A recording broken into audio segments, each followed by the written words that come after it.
अंग्रेज जानते थे टीपू सुल्तान को हराना आसान नहीं, इसलिए उन्होंने निजाम और मराठों के साथ यानी तीनों ने मिलकर इस शेर को घेरने की कोशिश की। मगर टीपू सुल्तान के पास वो चालाकी थी जो दुश्मन की सोच से भी तेज थी, और एक ऐसी फौज जो हर वक्त मौत से खेलने को तैयार रहती थी। साल था 1799। तीन ताकतें मराठा निजाम और अंग्रेज एक साथ टीपू सुल्तान के खिलाफ खड़ी थी। दुश्मनों का समंदर उमड़ पड़ा था, लेकिन किले की दीवारों पर खड़ा हर सिपाही कह रहा था, जब तक सांस है शेर का झंडा झुकेगा नहीं। बस फिर क्या था, मराठा घुड़सवार बवंडर की तरह टूट पड़े। निजाम की फौजें किले के दरवाजों पर हथौड़े बरसाने लगी और अंग्रेज दूर खड़े अपनी तोपों के गोलों से किले की दीवारें कमजोर कर रहे थे। मैदान जंग में हर तरफ मौत नाच रही थी और टीपू सुल्तान अपनी पूरी ताकत से दुश्मनों का मुकाबला कर रहे थे। उन्होंने अपने बनाए हुए रॉकेट चलाए जो 2 किलोमीटर दूर तक जाकर दुश्मनों के दिलों में खौफ उतार देते थे। उन्हीं रॉकेटों से टीपू सुल्तान ने दुश्मनों में अफरा तफरी मचा दी। दुश्मन दहशत से कांप उठे, मगर गद्दारी ने सब कुछ बर्बाद कर दिया। किले का एक दरवाजा भीतर से खोल दिया गया। दुश्मन अंदर दाखिल हुए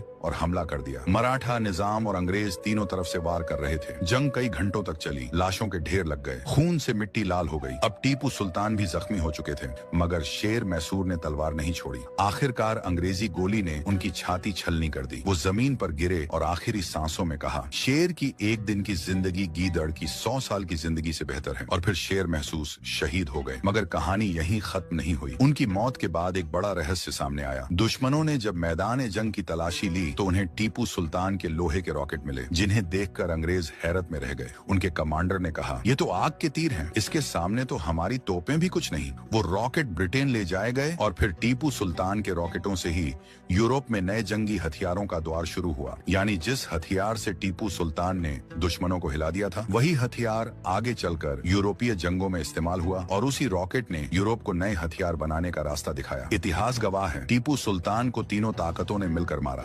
मराठा की साजिश, निजाम की गद्दारी और अंग्रेजी गोलियों ने उनका खून बहा दिया, लेकिन वो अपने लहू से मिट्टी में ऐसा रंग भर गए जहां से हिंदुस्तान में पहली बार आजादी की चिंगारी उठी। जी हाँ दोस्तों, आजादी का पहला नारा लगाने वाला कोई और नहीं बल्कि वही शेर मैसूर टीपू सुल्तान था। अगर इतिहास की इस छोटी सी झलक ने आपके दिल में जोश जगा दिया हो तो अपने अल्फाज नीचे जरूर लिखें और इस शेर मैसूर की बहादुरी पूरी दुनिया तक पहुंचाएं।